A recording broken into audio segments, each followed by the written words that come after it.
40 curiosidades sobre Jesus. Algumas pessoas acreditam que Jesus Cristo foi apenas um homem ou um professor brilhante. No entanto, de acordo com a Bíblia, Jesus é singular tanto em sua pessoa quanto em sua missão. Ele não era apenas uma figura espiritual durante sua estada na Terra. Ele era o Filho de Deus e Deus em carne humana. O amigo mais próximo de Jesus era João, um homem que compartilhava uma profunda ligação com Jesus antes mesmo de ser chamado para segui-lo. João, que era um bem-sucedido pescador, trabalhava na indústria pesqueira em ambas as modalidades, atacado e varejo. Sua presença em Jerusalém indicava sua conexão com a cidade, estabelecendo um equilíbrio entre os mundos rural e urbano. Ao contrário da maioria dos apóstolos, João não era do norte, mas sim do sul, sendo Judas Iscariotes o único sulista nativo. Além de ser primo de Jesus e irmão de Tiago, outro discípulo, João fazia parte de um círculo íntimo junto com Tiago e Pedro, destacando-se como um dos mais próximos a Jesus. Na cruz, Jesus confiou a João a responsabilidade de cuidar de sua mãe, evidenciando a proximidade especial entre eles. João se autodenominava o discípulo a quem Jesus amava, indicando sua posição íntima no círculo de discípulos. Ele foi o discípulo que se sentou ao lado de Jesus na última ceia, durante a festa da Páscoa, simbolizando a importância de sua amizade. Apesar de ser o discípulo mais próximo de Jesus, João foi o último dos apóstolos originais a viver. Seu evangelho, escrito em uma fase mais avançada da vida, reflete uma reflexão sábia sobre a vida de Jesus. Jesus nunca escreveu nenhum dos livros da Bíblia. Embora não tenha deixado registros escritos, mais de um terço dos evangelhos se dedica à narrativa de sua morte. As profecias do Antigo Testamento sobre Cristo e o livro do Apocalipse, uma revelação sobre Jesus Cristo, foram escritos por João de Pátimos, também conhecido como João, o Revelador, João, o Divino e João, o Teólogo. Isso não implica que Jesus fosse incapaz de ler ou escrever. Há evidências de sua habilidade durante sua passagem pela sinagoga de Nazaré. Entre os 12 discípulos, pelo menos 5 e possivelmente 7 eram parentes de Jesus. No entanto, seus irmãos permaneceram céticos até após a ressurreição, quando Tiago e Judas não apenas se tornaram crentes, mas também escreveram 2 livros do Novo Testamento. Jesus recebeu seu nome de um anjo que, ao se aproximar, proferiu saudações favorecidas, anunciando que o Senhor estava com ela. Contudo, Maria ficou profundamente perplexa com a mensagem e ponderou cuidadosamente sobre o significado da saudação. O anjo então a tranquilizou, dizendo: "Não tenha medo, Maria, pois você encontrou graça diante de Deus. Ouça com atenção. Você conceberá em seu ventre e dará à luz um filho, a quem chamará Jesus." Lucas 1. Não temos um registro específico de quantos magos visitaram Jesus. A tradição de associar 3 magos aos presépios de Natal provavelmente se deve aos 3 presentes apresentados: ouro, incenso e mirra. As Escrituras não mencionam o número exato dos magos que viajaram do Oriente para prestar homenagem ao recém-nascido rei. Os evangelhos revelam que Jesus tinha meio-irmãos, conforme descrito em Mateus 12:46, na Bíblia Amplificada. Enquanto Jesus falava para a multidão, sua mãe e irmãos estavam do lado de fora, desejando falar com ele. Mateus identifica seus irmãos como Tiago, José, Simão e Judas, e também menciona suas irmãs. Inicialmente céticos, seus irmãos, Tiago e Judas, se tornaram crentes após a ressurreição, chegando a escrever 2 livros do Novo Testamento. O significado de Belém, expresso em 2 palavras hebraicas, Beit e Lechem, destaca a cidade como a casa do pão. Este local é crucial na narrativa bíblica, pois é o lugar de nascimento de Jesus. A importância dos nomes Belém e Pão não deve ser subestimada, pois não apenas o profeta Miqueias predisse o nascimento do Messias lá, mas Jesus também se autodenominou repetidamente como o Pão da Vida. João 6,35. Lucas oferece uma visão única da adolescência de Jesus na narrativa da Páscoa em Jerusalém. José e Maria, ao perceberem que Jesus estava desaparecido, o procuraram ansiosamente por 3 dias até encontrá-lo no templo. Ao contrário das reações típicas de um jovem, Jesus estava sentado entre os professores, impressionando a todos com sua sabedoria. Quando questionado por Maria, Jesus respondeu que estava na casa de seu pai. Jesus cresceu como carpinteiro, aprendendo o ofício com José. A multidão em sua cidade natal o identificava como tal, conforme registrado em Marcos 6:3, na Bíblia Amplificada. Essa profissão de Jesus gerou desaprovação entre seus conhecidos, que não reconheciam sua unção como o Messias de Deus. O Evangelho também faz menção à carpintaria em Mateus 13:54-55, descrevendo que, ao retornar à sua cidade natal, Jesus começou a ensinar na sinagoga, deixando as pessoas surpreendidas com sua sabedoria e poderes milagrosos. Indagavam-se: não é este o filho do construtor? Não é o nome de sua mãe Maria, e não são seus irmãos Tiago, José, Simão e Judas? Mateus 13:54-55. A palavra traduzida como carpinteiro também pode significar construtor ou trabalhador, indicando que, possivelmente, carpinteiros eram aqueles a quem se recorria para consertos ou construções, de forma semelhante a um faz-tudo dos dias modernos. Jesus provavelmente possuía uma aparência bastante comum. Embora tenhamos poucas informações sobre sua fisionomia, Isaías profetizou sobre sua simplicidade, descrevendo que ele cresceu diante dele como uma planta tenra e como uma raiz que sai de uma terra seca. Ele não tinha forma nem formosura, e quando o vemos não há beleza que devamos desejar. Isaías 53:2. Durante a traição por Judas, foi necessário que ele o beijasse para ajudar as autoridades a identificá-lo. Mateus 26:48. Após a ressurreição, Maria Madalena inicialmente confundiu Jesus com o jardineiro. Mesmo quando se virou e viu Jesus ali, ela não o reconheceu imediatamente. Ao perguntar-lhe sobre o paradeiro do corpo, pensando que ele era o jardineiro, Jesus a questionou: por que você está chorando? Quem você está procurando? João 20. Embora pudesse ter sido essencial saber como ele realmente se parecia, os evangelistas Mateus, Pedro, João e seus próprios irmãos Tiago e Judas, que passaram 3 anos com ele, não oferecem detalhes sobre seus atributos físicos. O primeiro milagre de Jesus ocorreu durante a festa de casamento em Caná. Ele transformou água em vinho, demonstrando sua autoridade sobrenatural sobre as forças físicas. Nesse evento marcante, Jesus, sua mãe e seus discípulos foram convidados para um casamento. Diante da falta de vinho, Maria confiou que Jesus resolveria a situação. Ele instruiu os servos a encherem 6 jarros de pedra com água, cada um contendo 20 ou 30 galões. Ao retirarem e apresentarem o líquido ao chefe dos garçons, este, surpreendido, reconheceu a qualidade excepcional do vinho. Este milagre transformacional simboliza a mudança de vida que ocorre quando as pessoas creem em Jesus e obedecem à sua palavra. Este foi o primeiro de seus milagres ou sinais, como João os descreve. Enquanto Jesus ainda não estava pronto para revelar sua identidade à multidão, na festa de casamento em Caná, onde o vinho havia acabado, ele realizou esse sinal para manifestar sua glória aos discípulos, fortalecendo assim a fé deles. O último livro da Bíblia e o último versículo, em Revelação 22:21 na Bíblia Amplificada, concentram-se na graça do Senhor Jesus Cristo. Este magnífico livro do Apocalipse, a Palavra de Deus, conclui com uma nota tranquila, expressando a esperança de que a graça de Jesus Cristo seja com todos os santos, todos os crentes separados para Deus, alcançando assim a bênção final que este livro extraordinário tem a oferecer.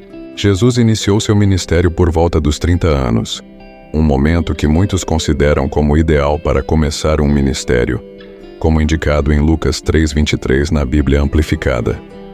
Isso não significa que todos devem esperar até uma certa idade para começar a ministrar.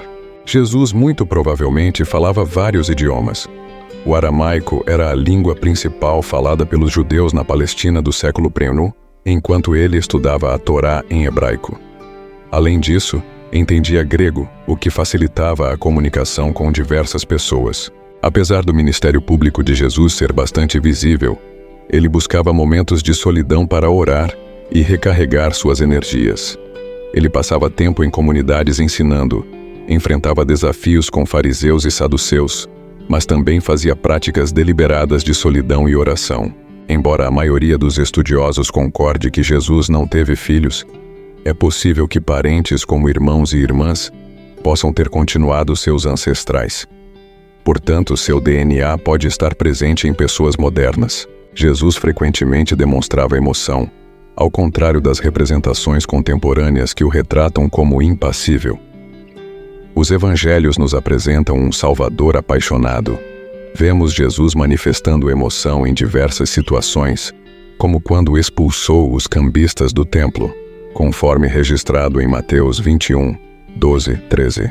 Jesus expressou emoção no templo, porque este sagrado local tinha se transformado em um centro de materialismo e comercialismo, perdendo seu propósito original de adoração ao único e verdadeiro Deus vivo. Quando Salomão dedicou o templo, ele orou para que Deus ouvisse as preces do povo, perdoasse, defendesse e abençoasse. No entanto, na época de Jesus, a casa de Deus estava sendo explorada por aqueles que roubavam e lucravam financeiramente. O ministério de Jesus, conforme enfatizado por Mateus, incluía ensinar, pregar e curar em diversas comunidades. Ele demonstrava compaixão profunda pelo estado espiritual das pessoas, percebendo que estavam como ovelhas sem um pastor, sem direção espiritual. Jesus é uma das únicas 3 pessoas na Bíblia que jejuaram por 40 dias, ao lado de Moisés e Elias. Durante esse período no deserto, foi tentado pelo diabo, mostrando sua resistência e fé em Deus, respondendo às tentações com passagens do livro de Deuteronômio. A aparência de Jesus na cruz era tão terrível que as pessoas o olhavam com espanto. Antes da crucificação, sua figura estava desfigurada, além de qualquer semelhança humana, devido à brutalidade que sofreu. Essa descrição reflete a desumanidade da crueldade infligida sobre ele, como evidenciado pelas agressões físicas e zombarias que enfrentou. Jesus, ao se deparar com a corrupção no templo, sentiu uma mistura de tristeza e indignação. Ele estava profundamente incomodado com o desvio do propósito sagrado da casa de oração para um local de exploração. Sua resposta emocional reflete seu zelo pela verdadeira adoração a Deus e seu desejo de corrigir o que estava errado.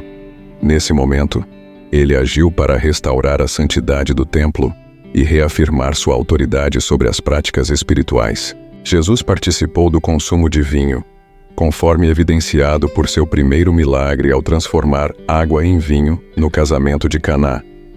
Este milagre quase certamente envolveu uma bebida fermentada, pois nos casamentos judaicos tradicionais, o vinho fermentado era servido. Se Jesus tivesse oferecido apenas suco de uva, isso teria causado desconforto ao anfitrião. Pelo contrário, o anfitrião elogiou o vinho como uma melhoria em relação ao que havia sido oferecido anteriormente, indicando que era um bom vinho. A palavra grega utilizada em João 2,10 para bêbado é mefuel, que significa estar embriagado, sendo que a mesma palavra é usada em Atos 2,15, quando Pedro defende os apóstolos contra acusações de embriaguez. O testemunho do anfitrião indica que o vinho feito por Cristo tinha o potencial de intoxicar. Embora o fato de Jesus transformar água em vinho não prove que ele tenha bebido no casamento, seria algo natural para ele fazer, como indicado em Lucas 7:33-34, onde Jesus fala sobre João Batista e destaca suas próprias práticas alimentares. Jesus realizou 3 ressurreições milagrosas dos mortos, um ato incrivelmente poderoso.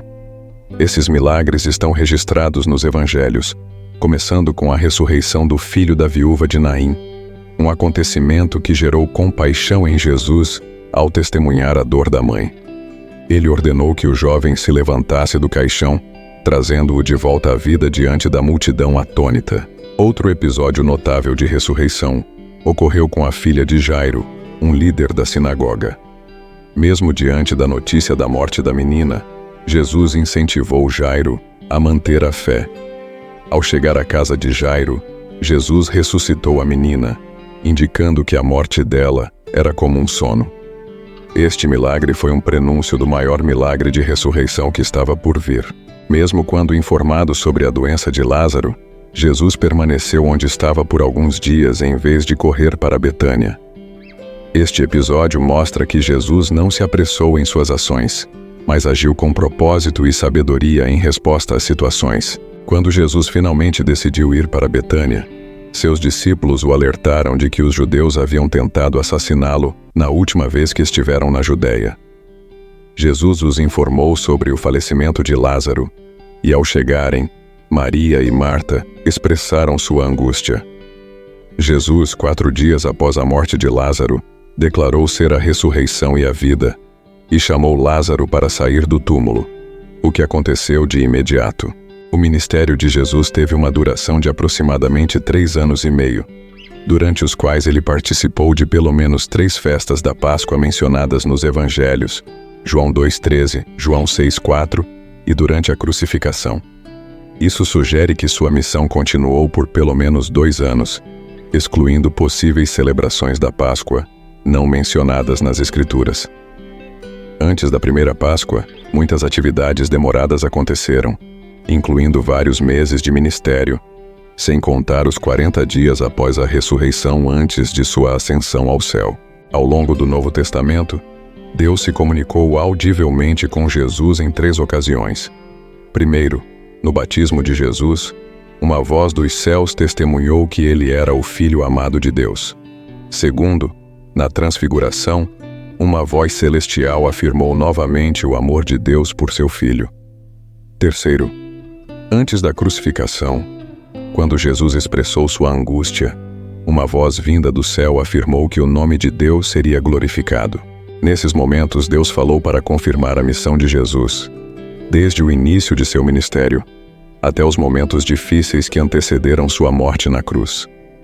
Mesmo em meio à angústia, Jesus permaneceu fiel à vontade de Deus, mostrando-se dedicado a cumprir o propósito de sofrer e morrer pelos pecados do mundo.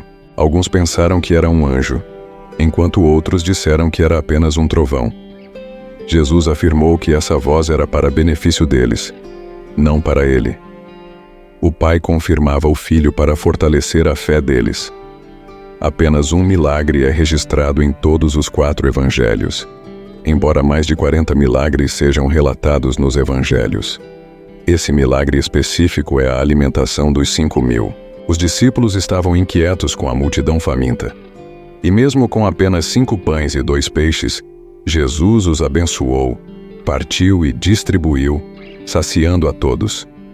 12 cestos cheios dos pedaços que sobraram foram recolhidos. Jesus estava sob extremo estresse antes da crucificação. Enquanto orava no jardim, sua agonia era evidente, a ponto de seu suor tornar-se como gotas de sangue. Lucas, o médico, destaca esse fenômeno, conhecido como hematidrose, mencionando-o unicamente. Maria esteve presente no nascimento e morte de Cristo. Testemunhou seu filho sendo crucificado, e mesmo em meio à tormenta, Jesus expressou preocupação com o cuidado de sua mãe, confiando-a a João. Uma placa na cruz explicava o crime de Jesus, trazendo a inscrição: Jesus de Nazaré, o Rei dos Judeus, em aramaico, latim e grego. As letras INRI, derivadas do latim Rex Iudaeorum, apareceram em várias representações artísticas e crucifixos. A crucificação não era incomum em Roma, onde os romanos usavam esse método para intimidar e manter seu poder. Mesmo com dezenas de milhares crucificados em Roma, a singularidade do sofrimento de Cristo na cruz destaca-se não apenas pelo crucificado, mas pelo que ocorreu depois. O local de sepultamento de Jesus foi profetizado, indicando com antecedência onde ele seria sepultado. Conforme Mateus relata, após a morte de Jesus, um homem rico chamado José de Arimateia, que também era discípulo de Jesus, ofereceu seu sepulcro. Em Mateus 27, 57 e 60, é descrito que, ao cair da noite, José foi a Pilatos pedir o corpo de Jesus. Pilatos concedeu, e José envolveu o corpo em um lençol limpo e o colocou em seu próprio túmulo, recém-aberto na rocha. Em seguida, ele rolou uma grande pedra sobre a entrada do túmulo. Isaías previu o sepultamento de Jesus centenas de anos antes, como registrado em Isaías 53:9. A profecia afirma que seu túmulo seria entre os ímpios, mas na realidade, Jesus foi sepultado junto a um homem rico. Isso cumpriu a profecia, pois embora Jesus tenha sido executado como um criminoso, ele repousou na tumba de um homem abastado. A tumba de Jesus era protegida triplamente, considerando o receio dos romanos quanto ao roubo do corpo. Uma grande pedra, um guarda posicionado e um selo romano foram implementados para garantir a segurança do túmulo. O selo romano era um aviso claro de que qualquer violação resultaria em severas punições, incluindo a crucificação. A ressurreição de Jesus foi física, refutando a crença de que seria espiritual. Jesus, ao aparecer aos discípulos, mostrou-lhes as marcas em suas mãos e pés, convidando-os a tocar e ver que ele tinha um corpo físico. Ele até comeu na presença deles para evidenciar sua natureza corporal ressuscitada. Uma profecia dada a Jesus quando criança durante sua apresentação no templo foi cumprida. O idoso Simeão, guiado pelo Espírito Santo, reconheceu Jesus como o Messias. Ele profetizou que Jesus seria motivo de queda e ascensão, revelando os pensamentos dos corações das pessoas. Maria, ao ver seu filho crucificado, experimentou a dor profetizada por Simeão, confirmando a veracidade da profecia. O Jesus ressuscitado se manifesta a seus discípulos e seguidores em 12 ocasiões distintas no Novo Testamento, narrando sua aparição após a ressurreição a um total de 12 indivíduos ou grupos diferentes. Dentre esses encontros estão momentos com Maria Madalena, a mulher no túmulo, Pedro, os viajantes na estrada, os discípulos sem Tomé, os discípulos incluindo Tomé, os discípulos enquanto pescavam, os discípulos na montanha, a multidão de 500, aqueles que estavam presentes em sua ascensão e outros. No número 35, Jesus nos instrui a sermos suas testemunhas, conhecidas como as últimas palavras de Mateus, a grande comissão. Nesse momento, ele confia à igreja a responsabilidade de espalhar o evangelho, proclamando: toda a autoridade, todo o poder de governo absoluto no céu e na terra me foi dado. Portanto, vão e façam discípulos de todas as nações, batizando-as em nome do Pai, do Filho e do Espírito Santo, ensinando-as a observar tudo o que ele ordenou. E ele promete estar conosco sempre, em todas as circunstâncias até o fim dos tempos. Ao se aproximar da ascensão, Jesus expressa algo semelhante aos discípulos no número 37, afirmando que receberiam poder com a descida do Espírito Santo, e seriam suas testemunhas em Jerusalém, Judeia, Samaria e até os confins da terra.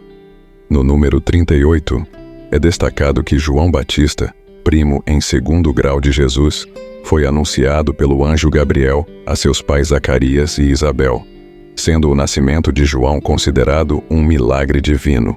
O número 40 é recorrente na vida de Jesus, desde o jejum no deserto por 40 dias, até o período de pregação de cerca de 40 meses, além dos 40 dias que separam a ascensão de sua ressurreição. No número 39, menciona-se a profecia de Miqueias, que previu que o Messias nasceria em Belém. Essa profecia foi confirmada por Mateus no Novo Testamento. O cumprimento da profecia de Isaías é abordado no número 40, indicando que a concepção de Jesus foi o atendimento específico dessa profecia do Antigo Testamento, com a Virgem Maria dando à luz em Belém, conforme predito por Isaías 7:14. O livro de Mateus no Novo Testamento confirma esse cumprimento profético através do nascimento de Jesus.